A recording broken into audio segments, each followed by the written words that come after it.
This is Rafique Louison, and you are tuned in to Nothing But That Sports Talk. Get your head in the game. Welcome to another episode of Nothing But That Sports Talk. I'm Rafique Louison alongside Ryan Walker, and the playoffs continues to heat up. I mean, of course, you have the Knicks second round tied up with one with the Miami Heat. You got the Warriors tied with the Los Angeles Lakers, and of course, there's just so much going on. You also have the 76ers and Celtics tied up at one. And the Nuggets lead their series against the Suns 2-0. So, let's just start off a little bit as well. You weren't on the last episode where the Knicks officially clinched the second rounds. What are your thoughts on the way the Knicks have been playing against the Miami Heat? How they're playing against the Heat? Yeah. The series is tied 1-1, but I just talk with the guys. I don't like what I've seen eye test wise so far, but they have to play better to me.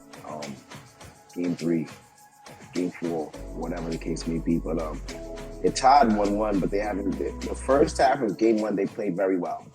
Without Randall, they were getting up the court and they built a good lead on the Heat. But the end of the second quarter, they let the Heat get back into it. In the second half of that first game, we clearly see who was the better team. Game 2, as victorious as they was, they played better to an extent, and they made some more shots during crucial times. The Heat really outplayed them without Jimmy Butler. And their kids and their cores of guys, Caleb Martin played well, Gabe Vincent continues to make shots, Duncan Robinson to make shots. They had guys that Max Strus stepped in and made plays for them and so on and so forth.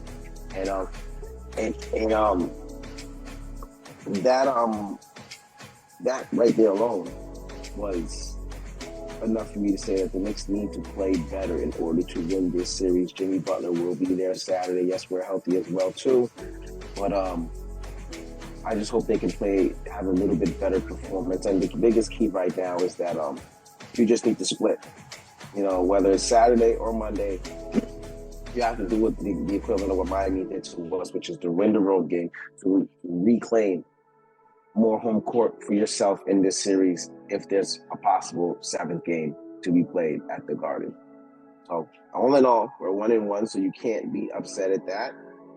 But they still have to, eye test, play better than they did the first 2 games, to me, for us to comfortably say we can win this series. That's why I thought that it was a little far-fetched when the world and Knicks Nation, a lot of people was like, "Oh, Knicks in 6 or something like that." I always thought that this right. That I knew that's not going to happen.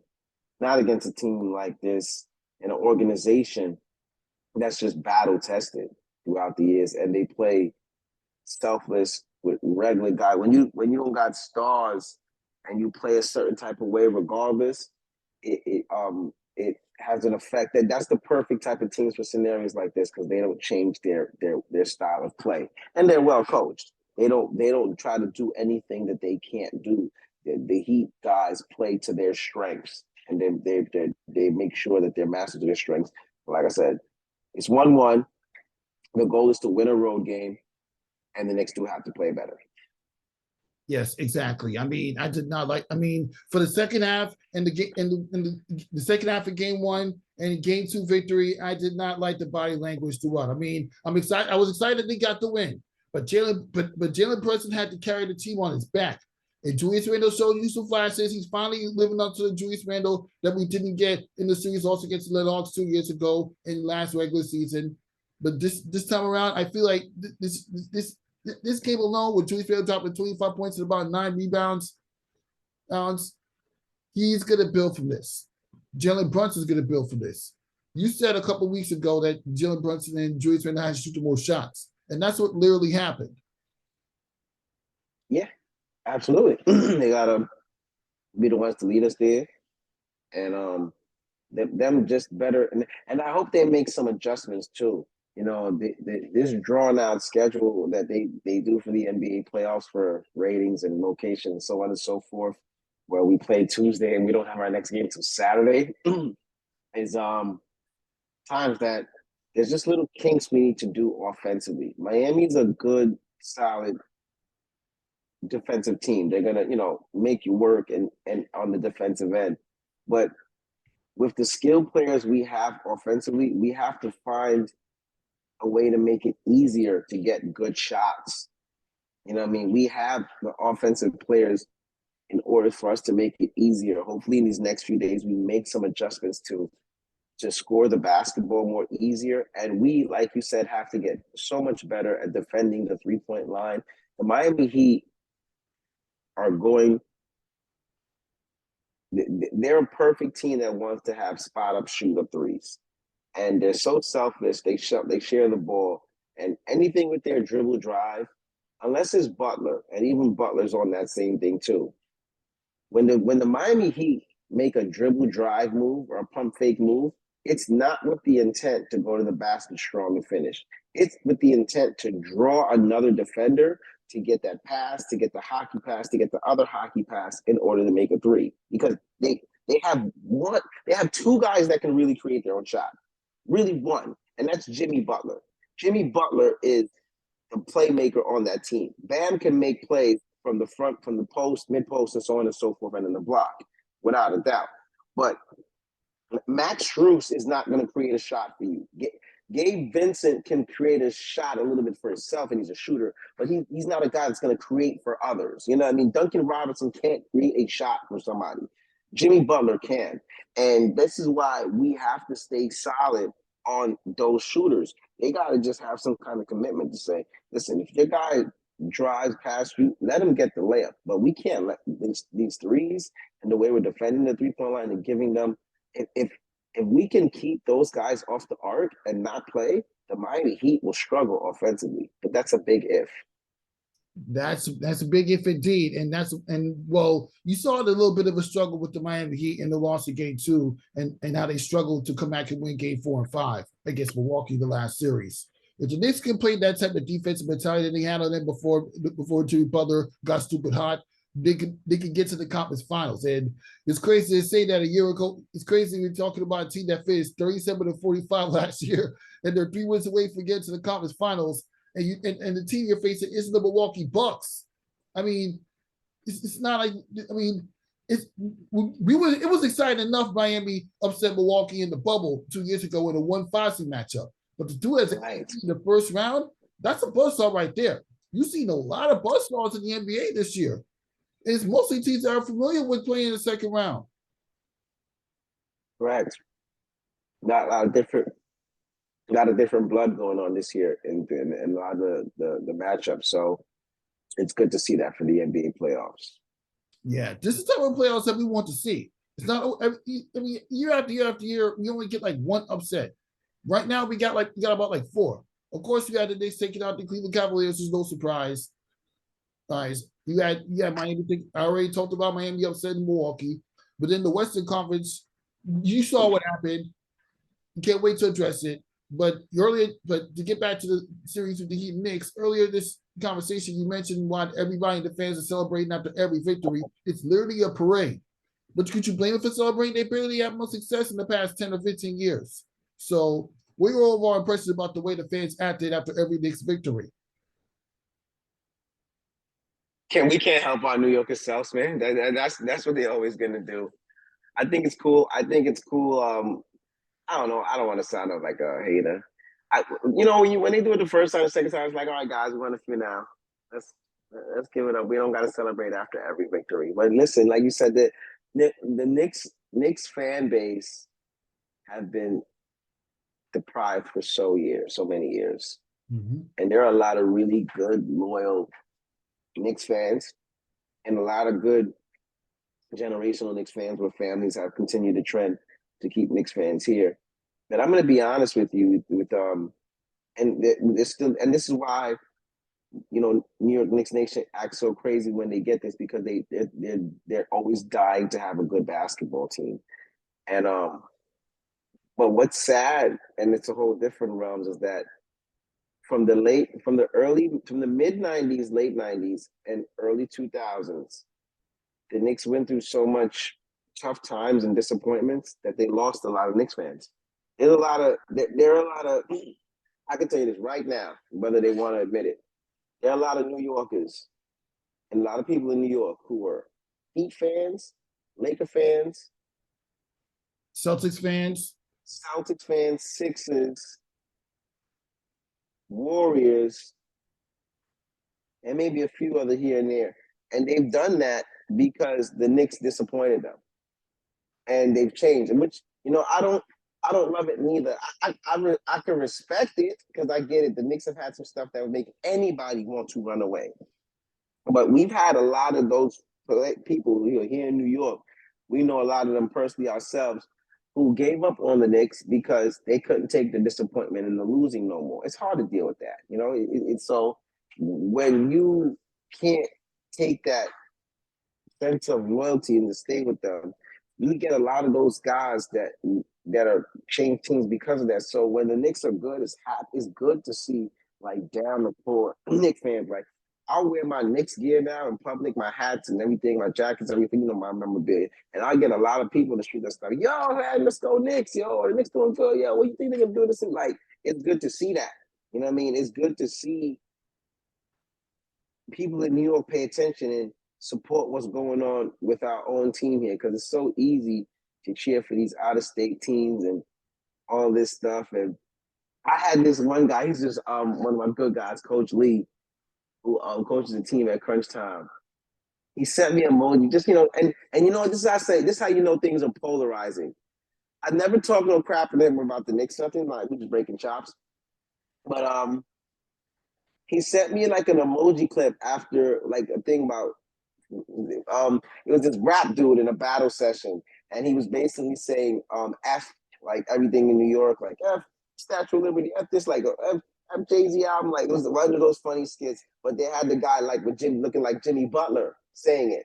And he sent it to me. He said, that's what Jamie Butler was saying after game one, like making with emoji. And I was like, wow, you sent that to me only because you knew I was a Knicks fan and I might post on here a little bit, but we never had no conversation going back and forth about ball. So I had to hit him up and I was like, what is the hell he's going? And I said, wait a minute. Who do you like anyway? Like, who is your team? And he was like, oh, the Warriors, let's go Dubs. I said, that's typical. I get it. Right. You're a Warriors fan. I wonder how long you've been a Warriors fan. But I said, you talking to me like you got an easy series on your hand because you got a series which we're probably going to talk about soon that, I mean, not including tonight per se, but or yesterday or however we want to consider it. I said, you got a series on your hand that you possibly could go home. You acting like, oh, Dubs in 4. I said, you're not sweeping the Lakers. Get Yeah, that you crap told out me of your that when I mind. came to IS 218 earlier this week. Yeah. So when we came to that, we'll talk about that one too. So listen, playoffs are good. A lot of good things are going on, and we're just gonna see how this journey goes to June till we can crown a winner. Yeah, and you know what? I'm changing my prediction a little bit. Call me crazy, but I'm predicting that there'll be the New York Knicks versus the Los Angeles Lakers in the NBA Finals. Oh my God, yeah, they're crazy. We'll see. It'll be good for ratings. Exactly. I mean, come think about it. Outside the Denver Nuggets outside the Denver Nuggets and the Phoenix Suns, who are the real threats to the New York Knicks if they make it to the NBA? If they make it to the conference finals, so this is one question: can they make it to the conference finals as constructed right now? Yeah, they can make it to the conference finals. I don't know.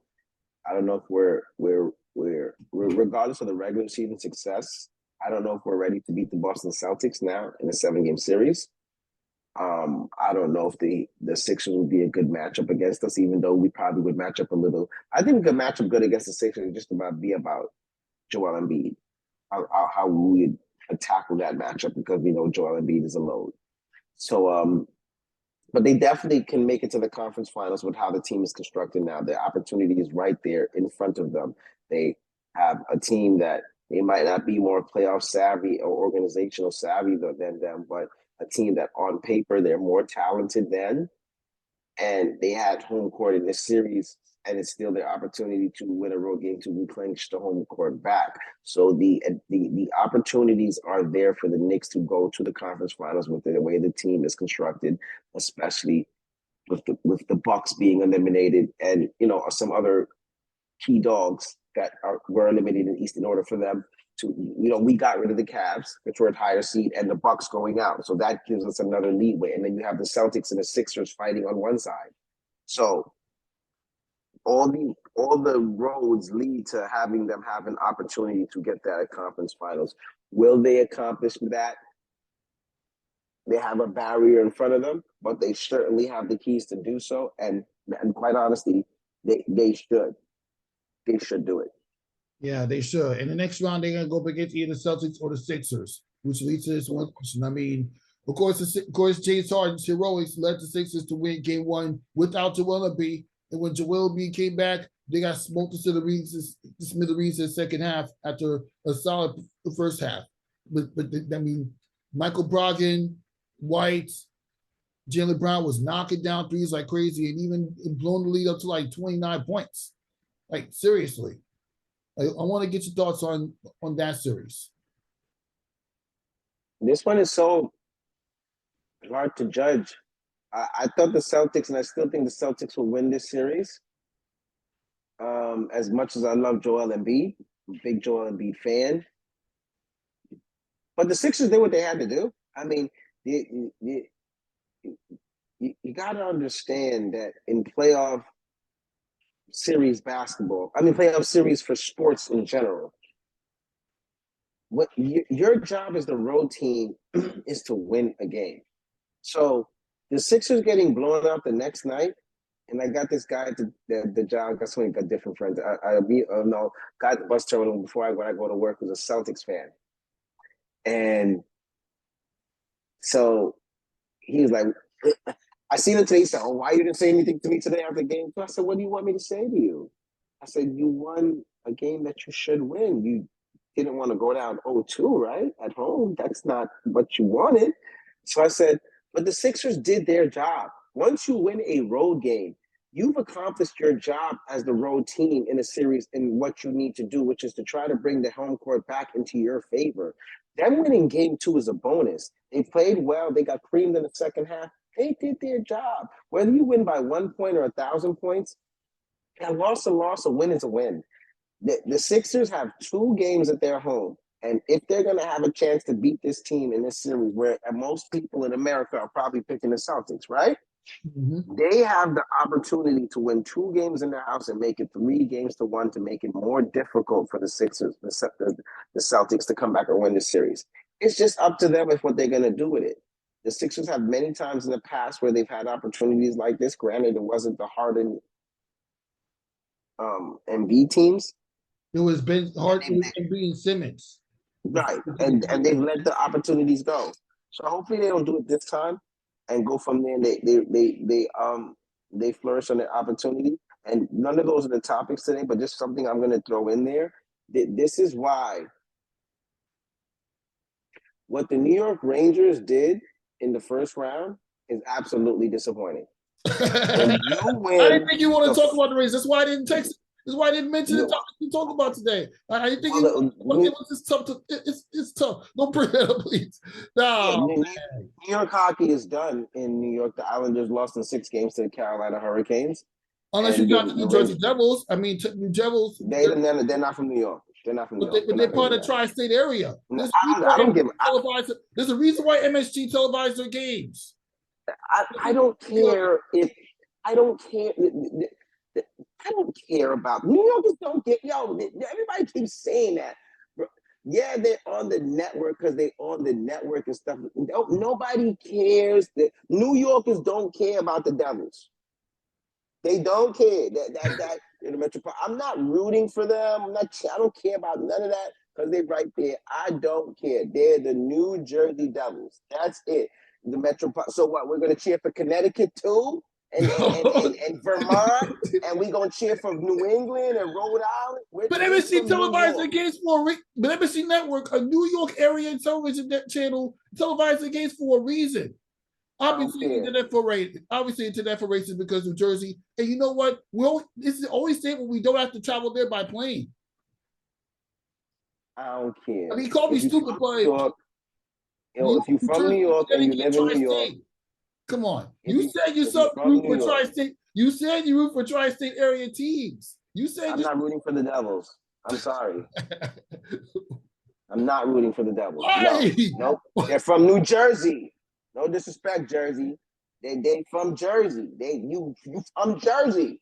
That's not New York. Yes, it is the metropolitan area. Yes, they're New Jersey. I'm not cheering for them. We play too many competitive games against them for me to say, yeah, the Rangers are out, so I'm cheering for the Devils. No. I don't care how many times they're on Mike Quick, James Dolan has them on MSG. I'm not cheering for the New Jersey Devils. And with that being said, the tri-state That was area an is up. horrific ending to almost after a good start to the New York Rangers series. I was at least hoping they scored a goal or two, but they couldn't even score a goal in the last two games they played down in the Rock. Well, that's the biggest thing in general to key back to the basketball conversation is that when you win two games, now granted, it's not like they played the two road games in Albuquerque.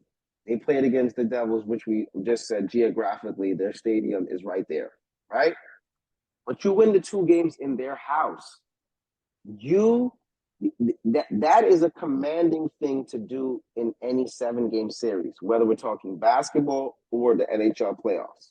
Agreed, right? Mm-hmm. And even if it was a 7-game series for baseball as well, too, when you win the first two games in somebody else's house, you have a commanding lead on the series because you're going home now for 2 games. So you can sweep your 2 games and end the series, or if you minimum fall on your face and split, you're up 3-1 with 2 more home games in your bag just in case you mess up the church's money. The Rangers win the first 2 games in Jersey, score 10 goals combined, and come back the next 2 games and score 2 goals. Come back, not even the next 2 games, the next 3 games, because they went down 3-2. So they scored 2 goals in 3 games. They lost 2-1 the first game at the Garden. They lost 3-1 the next game, and they lost 4-0 the game in Jersey, that next road game. So that's 3 goals in 2 games when you scored 10 goals in the Rock. It also helped that the Devils changed their goaltender and put the rookie in, who was absolutely phenomenal the rest of the series. The Rangers had 1 game back at home when their backs were against the wall, and they found a way to play with heart. They sneak out an elimination game. Another series where they sneak out at least one elimination game. And then you lose 4-0 at the Rock, and you look absolutely abysmal. So what my thing is to come back to basketball to say is that they're going to have a rough year because they're going to say, we won the first 2 games on the road and we had 2 games at home and we did nothing. We won 1 home game after that. We have absolutely failed ourselves ridiculously.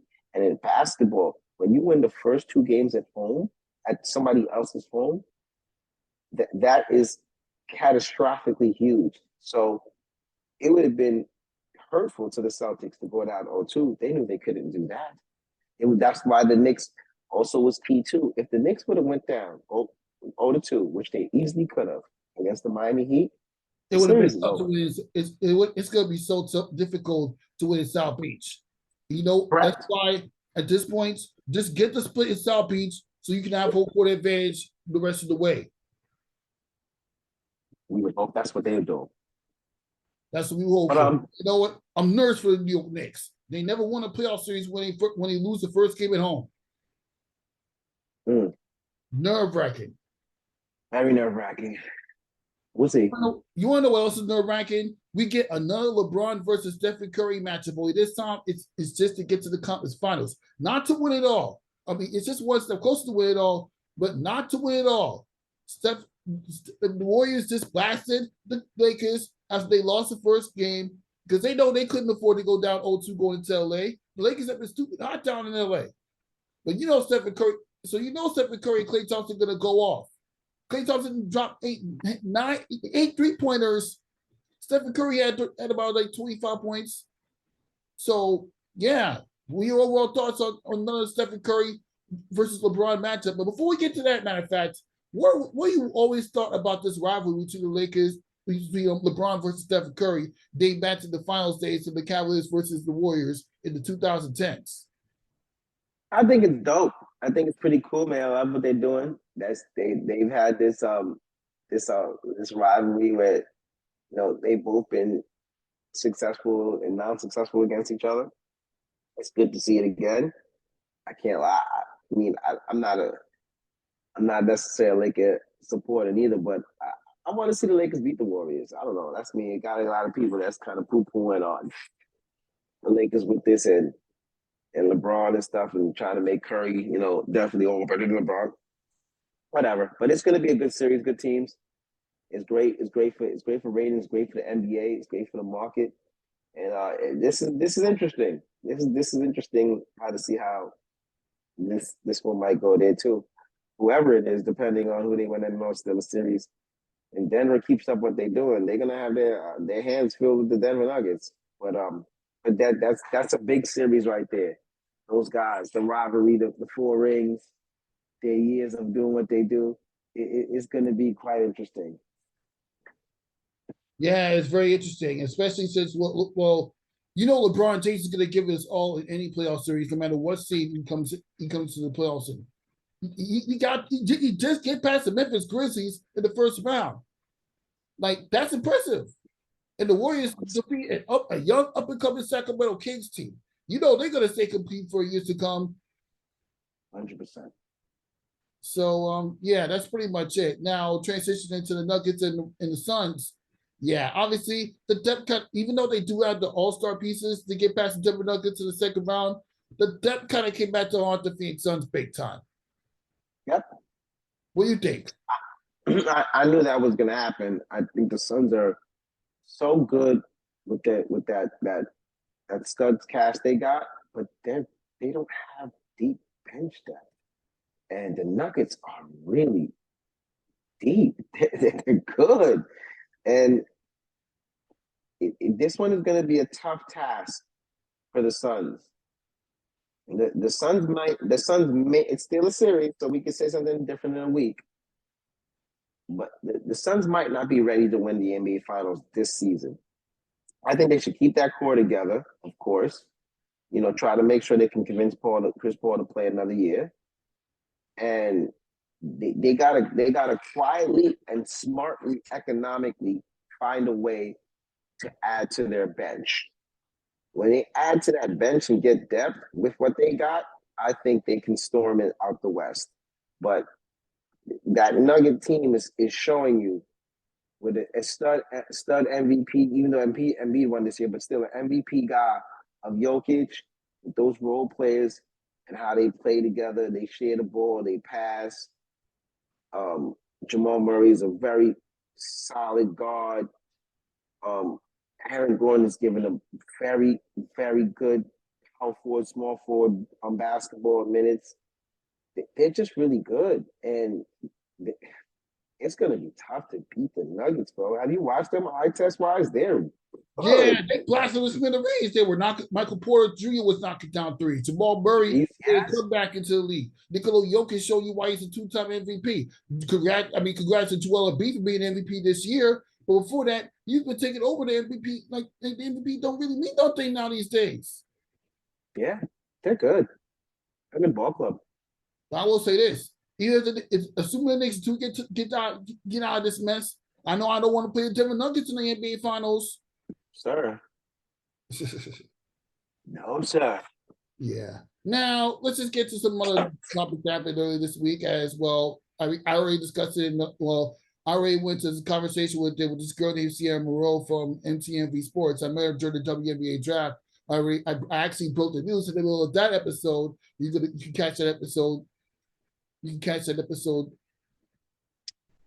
What are your thoughts on Mike Budenholzer being fired?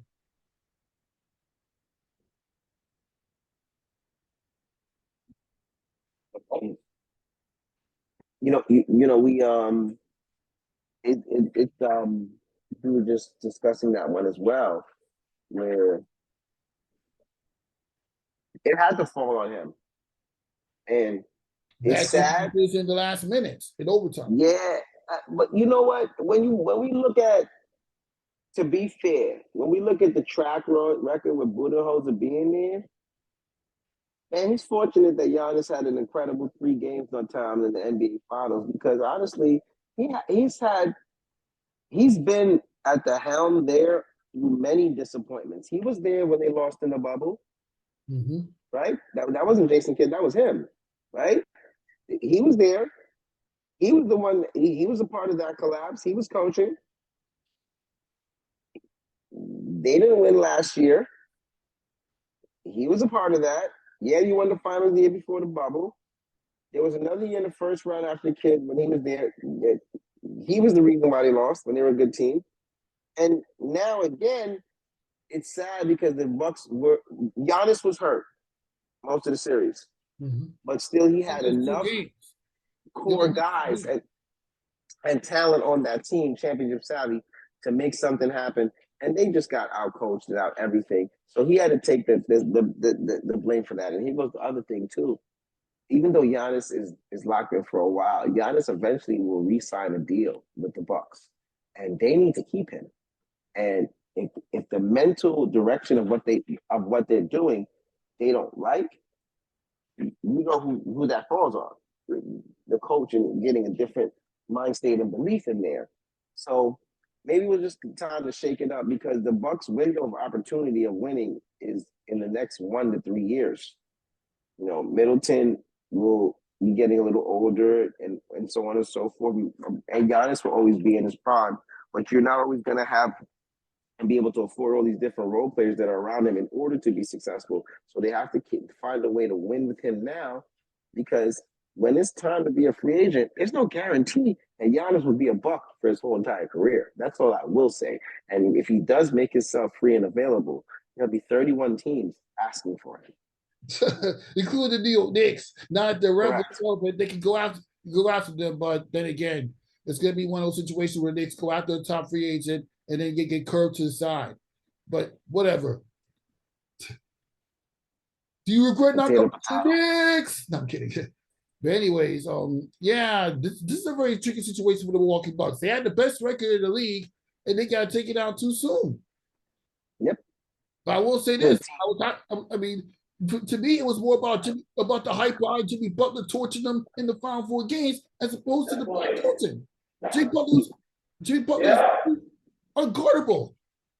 Exactly, and that's why they have to figure it out as an organization. They have to figure it out on what they lost to the Heat, and still they had more talent on the team than the Heat. And Giannis did come back in time, so it's. Even though he was hurt, it did give the Heat an opportunity. You know, it wasn't even in the game 1 when he's there. The Heat was on him, and Giannis was there. So, you know, they got a lot of things to think about on what the direction of who they're going to put in as the realm as the next coach there. And Giannis got to be able to sign off on it too. Yep, Giannis do indeed. And you know what? Well, you continue the conversation a little bit about Giannis earlier this week when after the Bucks got taken out, or last week or so from the last time we were on the show, Giannis said some interesting things in a post-game press conference where he told a reporter named Eric, like you asked me the same question over and over. This isn't a season. You're just making steps to success. Remember when you always told me that you're not losing, but you learn how to win? You're learning how to win. That's exactly what. That's exactly. He knew how to hold himself and say professionally, but he was pretty much angry. But let me ask this one question: What if you had a basketball? Let's say you during your basketball career, somebody asked you when you failed to win a championship, do you consider the season a failure? What would you have said? I would have said exactly what Giannis said, and what Giannis said was absolutely astute. I was absolutely happy and proud that he said it like that. And he said it so eloquently, where he had to also make sure he caught himself to say, like, I'm not making this personal. Where he was talking to the guy and telling him, like, listen, like, do you get a promotion every year? Do you do? I'm saying, like, which makes sense. And I'm always fair with that. And I always say, we have to stop doing that in sports. I mean, it's always going to be the realms of a conversation, and this is what it's here for. So we won't have platforms like this if we can't debate who won, who lost, who was right, who's wrong, which prediction worked, which prediction that worked, you know? As intelligent as we are with sports and different things, Rafique is not always right. Ryan is not always right. There's no way. You know, we share and we put out intellectual, smart perspectives on how athletes can go about themselves, win, do this, such and so on and so forth, team concepts, all that stuff, which and we try to we research and study and try to network with the right people to find out inside things that the average person might not find out right away, and so on and so forth, to enlighten and tell the world. And my thing is that you can't win all the time. There are small tokens of winning during the year. That's one thing that I love about college basketball. College basketball has many different tournaments throughout the season to reward. There are individual tournaments, coaches versus cancer, Big Ten ACC challenge. There's the certain Maui Classic. There's certain invitationals that happen during the year that are important. Your regular season title, your conference title, then getting invited to the tournament. If you don't get invited to the tournament, there are other outside tournaments that they invite for the teams that didn't get invited to win. There are many in baseball. If you notice, right, and we might call it and do that, and they do it in hockey, not hockey. That's what I mentioned for college basketball and baseball. They celebrate every form of advancement. Like if you qualify for the postseason and you're a wild card team, they still drink champagne and beer in the locker room. You understand what I'm saying? You celebrate that goal. If you win the division, if you get out the first round, if you win the pennant, there are many individual things that happen during the year. We know this just because the year can be a disappointment, but that doesn't mean that you're a losing team. You know what I mean? We sit there and we argue this stuff, and there are many good teams that just didn't win. You know what I mean? Is the Warriors team crappy, 73-9? No, they didn't win. They didn't win the finals, and that's a huge thing. But that team was really good. And you know, the New England team that was 18-0 and lost to the Giants. If they played the Giants 10 times, they probably beat the Giants 9 times. It was just that one day. You know what I mean? That where so we look at these things and this guy's a loser. They said, bro, there's gonna be more good and great players that don't win big championships compared to guys who do. And the other day we were at the barbershop and we're having this whole conversation. Some of these guys are not, they're a little far-fetched. So I always, when I argue sports with people, I always dig somebody's mind and really see where their concepts are and if they have anything of premise and some kind of knowledge on it. And if I see that if I feel like they're not as savvy as me and not giving a good perspective, then I know where to take in information of how I should listen to you as a sports fan. And then one guy's coming and they were just going all crazy. Oh, Chris Paul's a bum. He's washed up. I said, what? I said, Chris Paul's a Hall of Famer. Like, regardless of what we don't, oh, he can't win. He's never good. And isn't that? I said, but there's many reasons. Oh, James Harden is not good in the playoffs. And they were just going with all these guys. I'm like, bro, if those guys are not good, then I know I was never nothing in basketball. Like, what is considered good to you? You know, like, and we were just going in and then talking about. I said, bro, there are many guys that are not going to win that are good and great players. But if we judge everything off, I said he didn't win an NBA Finals, but I said Chris Paul has won. He's won a gold medal, several. He's led franchises. I said he led Oklahoma City to playoffs with kids. He resurrected the Clippers franchise at one point when they were nothing and not a name at all. New Orleans Pelicans, lottery team when he got there, he changed that team, brought them to the postseason. I said, you got to give credit for something. I said, all those he years. led him to the NBA Finals in 2021. Who? Chris Paul? Yeah. He went to the finals? Yeah. Phoenix Suns. Yes. And Harden, I'm just, back to the original premise. just, just because you don't win the finals or don't win the big thing doesn't necessarily mean that the season is a disappointment. There were many things that went into the Bucks losing, on top of eventually schematically with the coach. But he answered it very eloquently to say, bro, you guys just got to chill. There's always a journey towards success. And even though I won one year, it's all in God's cards. If the Bucks come back and win next year, if they win 2 titles in the next 5 years, these are the stuff you look at and you say, everything was a journey.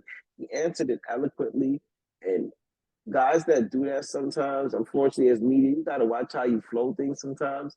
Sometimes when the athletes hear people say like that, they look at guys like that and be like, bro, did you ever play any sports? And not saying like the disrespect, like if you were an athlete or anything, it's like if you played sports, that you understand that every team that you on ain't gonna be a winning team. I played, no joke, on my senior year, high school ball at a small school, leadership and public service. And I tell you no lie, we started off the season. I'll give you one story first. Junior year, I came of age.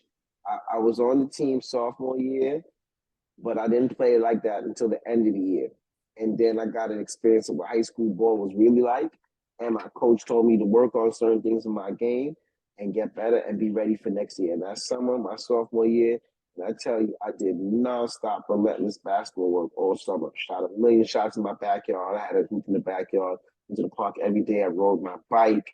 I did calisthenics, worked on my body, everything. When I came back my junior year, my coach was super impressed. Like, bro, I said, I listened to everything you said. I want to play and I need to get better. And I got out in the court and I thought I was better than what I was. And I got a reality check what high school basketball was. And that woke me up. So I continued to work. And our junior year, we won in our first 5 games, we were 4-1.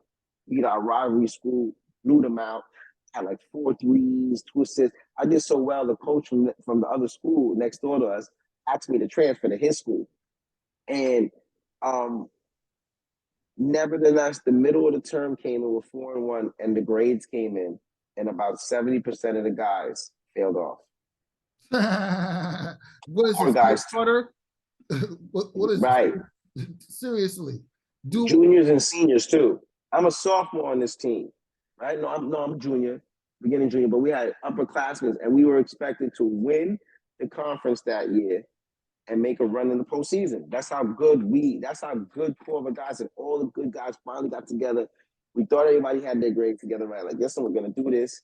Grades came in, a lot of guys failed off. So now on the team, it was basically the sophomores and juniors that were supposed to be there next year and have an impact on it. They are not put in leadership roles. So we struggled the rest of the year. We did. And I think after everybody failed off, I think we might have won 1 or 2 games after that. Tops. I played well. I had a good junior year season. I actually played in this classic where was that junior or senior year? I think senior year, the junior year. When did the Knicks go to the finals? 99, 2000. Yep, junior year. I won tickets in this classic with Mike Wise, who was the writer of the New York Times, because we had a classic where the sponsors, I went to school by the Wall Street area, so the sponsors who used to help us for our schools played with the 2 best players from each team in a classic. At the end of the year, we won tickets, blah, blah, blah, blah. My senior year, I was the captain and was on the team and I was leading the team. Now, this is what the main part of the story I want to talk about. I know I'm going out for a while. Senior year, we got all the guys. We're good. I know what we're going to lead. I know my shooting guard is that. I'm like, okay, we're going to be good. We're going to make a run. We're going to have a good time. But now, 1 or 2 kids failed off. Wasn't a lot. Everybody else was good.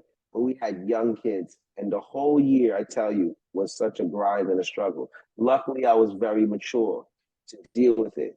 I think, unfortunately, we had losing during the leadership time. So it wasn't that I was immune to losing, but I was realistic of what the team was and the roster was. So I knew that like this could be an up and down season. So long story short, we won like the first 2 games against like preliminary open teams, but we had struggles during the year. We had a nice little losing streak. We ended up winning out of our last 3 games. We won 2 out of them to end the season, and one of them was against our rivalry school. So we were so happy to beat them, and we had a good game. But I had to be so much of a leader to be a senior, to want to win. And in hindsight, when you look at it, sometimes everybody's not fortunate to play college sports. So after your senior year of high school, if you are playing anything, that might be your last time that you're really playing any kind of competitive sports. So that what I had to take into consideration. And I still had to be such a leader. My coach came to me, he's like, you got to be still a strong leader with this, because during our losing, everybody's going to see how you react. And if you react a certain kind of way, they're going to start reacting that way too, and they're going to be nonchalant. So you still have to be triumphant even in losing, because you still have to set the tone and the example. And that whole year, even throughout the losing, I was so confident and optimistic to say, guys, we got to stay grounded. It's not necessarily about the winning, it's about the journey. And this is a process that we're all going to take together, good or bad. So it's a learning experience. And we didn't win any other game except for the last 2 out of 3. But we were together, we stuck together, and we learned. And we have that experience still to this day, where I speak to many guys on that team, and it was like, remember, yeah, we lost these games, but man, we had so much fun, and we played ball, and we learned, and we did win 2 out of the last 3 and stuff like that. So every team that you're on, and then I've been on teams where we play in tournaments, and we played outside AAUs, and we smoke everybody. You know what I'm saying? We're winning. So those are the different experiences in life. You know, Shea Gilgeous-Alexander is not a loser because he's playing on the Oklahoma City Thunder. That's where he got drafted to and played to. I'm not drafted, saying Clippers drafted, excuse me. But, you know, there's certain guys that you're going to be on teams where, you know, what is Bradley Beal a scrub because he plays for the Wizards? Nope. Exactly. And you know, exactly. I mean, and the fact that what Giannis said to that reporter, do you get if you fail to get a promotion at your job, do you consider it's a failure? All you do is just make it a success. I mean, outside nothing but that sports talk, complaints not buried. I never got hired nowhere for a job with a paid salary. I haven't had my own income since I was in college, since I was a grad student in 2019. I mean, I've had interviews here and there, but I mean, I go through so many rejections. I don't even apply to jobs like that. I mean, seriously, because at one point I gotta know when enough is enough. You're not really I have to know, like, you're not really losing. You're just learning how to win. Correct.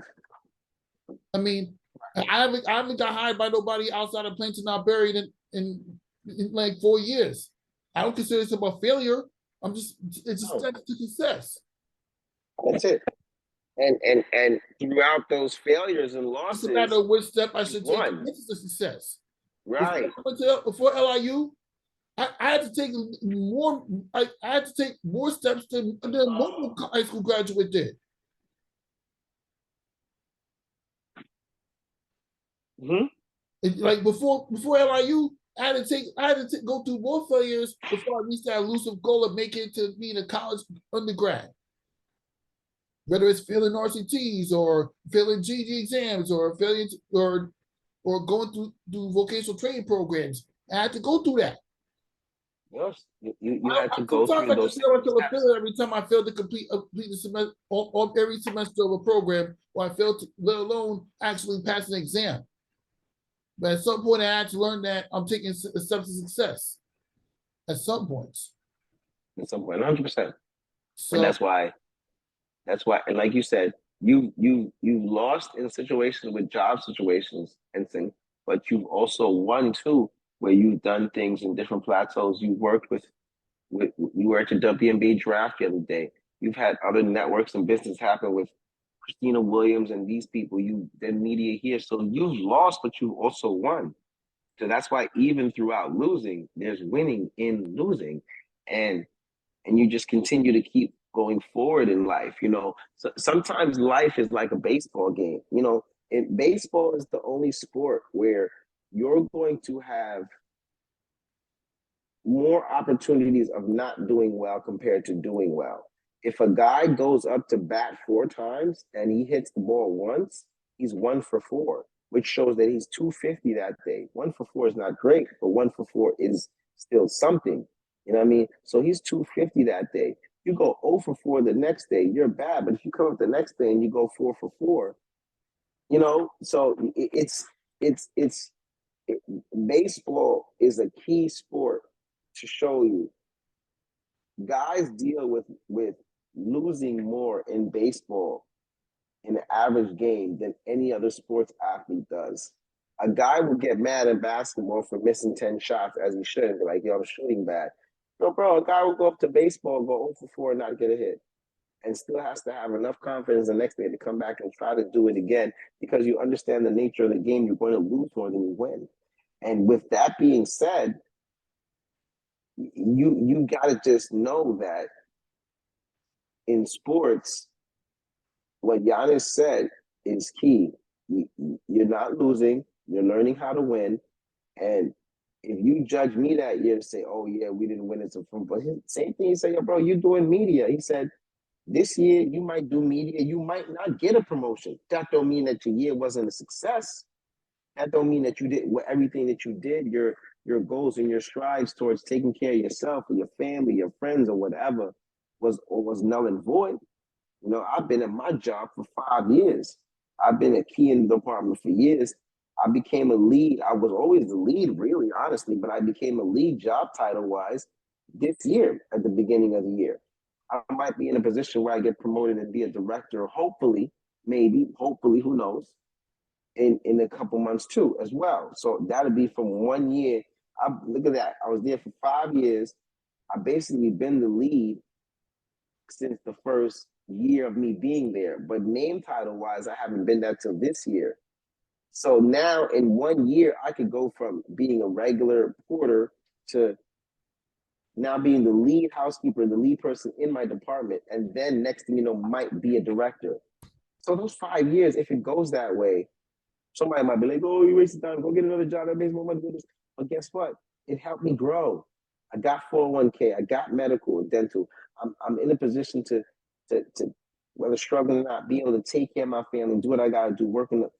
But it's growth and it's time. And you just got to that's how you got to see things. Same thing with you. It's like same thing with me. Just because you don't win in every situation doesn't mean that you lost.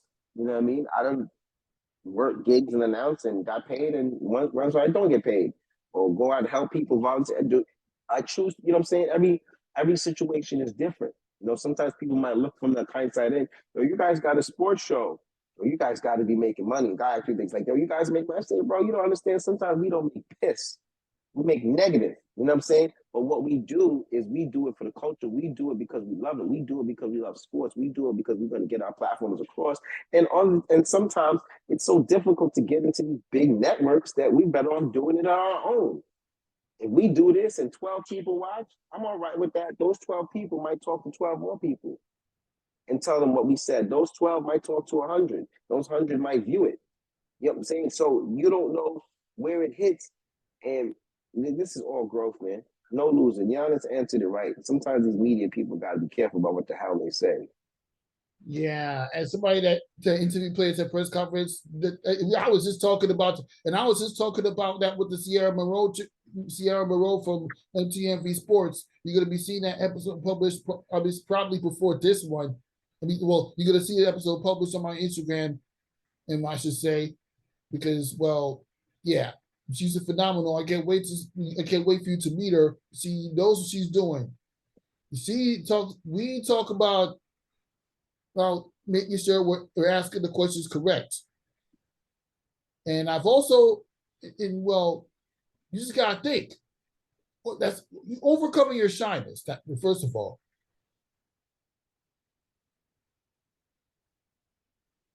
Now onto the quick sports talk segment, which involves the New York Yankees and Mets. They're both kind of average to begin the year. The Mets just recently got swept by the Detroit Tigers. The Tigers are not that great. And the Yankees, they're 9 games out of the AL East, and they're last place or flirt with last place. So thoughts starting with the Yankees. You know it's so crazy. It's so crazy. I told my guy, I can't even really get into the whole. It's just the Knicks are in the playoffs. The Rangers are in the postseason. So I was so focused on that. And, we're going to get into the other topics of how busy I am with sports announcing and doing all this stuff now and the other platforms. But, I've already said this where I was not going to invest my heart and mind into the baseball regular season for the Yankees because I don't care about what they do in the regular season anymore. I just care about them finding a way to get past that Houston Astros black cloud, and finding a way to just, right now, I would just be happy if they went to the World Series and lost. I would just be happy with that rather than them not having an opportunity to just not go it off for such a nice little time now. So I wasn't even going to dedicate myself to even worry about it until like August, September, especially since summer ball is going to come around, because I'm just fed up with their results in the regulars and for the postseason. The last few years, I watched the Yankees win 90 games. I watched them win 95. I watched them win 100. I watched them do that going to the postseason. I watched them win wild cards. I watched them win a division. I want the next step. So with that being said, and me not putting too much focus into it, both teams are very average and stink right now. You know what I mean? It just is what it is. Over a lot of money spent over everything. It's very early. There's 130 something games left. I get it, but Yankees have a few injuries here. They got to see what's going on with Judge. This and that. Mets have had their injuries too, and disappointments. That's what I told you. That paper don't win nothing. That money don't win nothing. Guys got to chill. Got to work. It's still early. They both got to get it together. But I'm just so not focused on them right now because Knicks is in, so much is in. But I just told my guy this is a Mets fan too, and they're not doing too well neither. I wouldn't even be upset if the Yankees did not make the playoffs this year. Because you've seen them win so many times. I've never been a big Aaron Boone guy. I wish they would move on with him, but they love him. I think Cashman needs some heat as well too, or it needs to be looked at in a different way. But Cashman is back. They re-signed Aaron Boone. Aaron Boone's got like 2 more years on it. I don't know what's going to do, but if they don't make the playoffs, this should be the reason to get rid of both of those guys and go in a different direction. But if I know the Yankees, they won't do that. They like Aaron Boone. Cashman got him under. So if you get rid of Aaron Boone, then eventually that means you choose Cashman. I don't know. Honestly, Rafique, they both stink right now, and I'm not even concerned about none of them. They need to both get it together.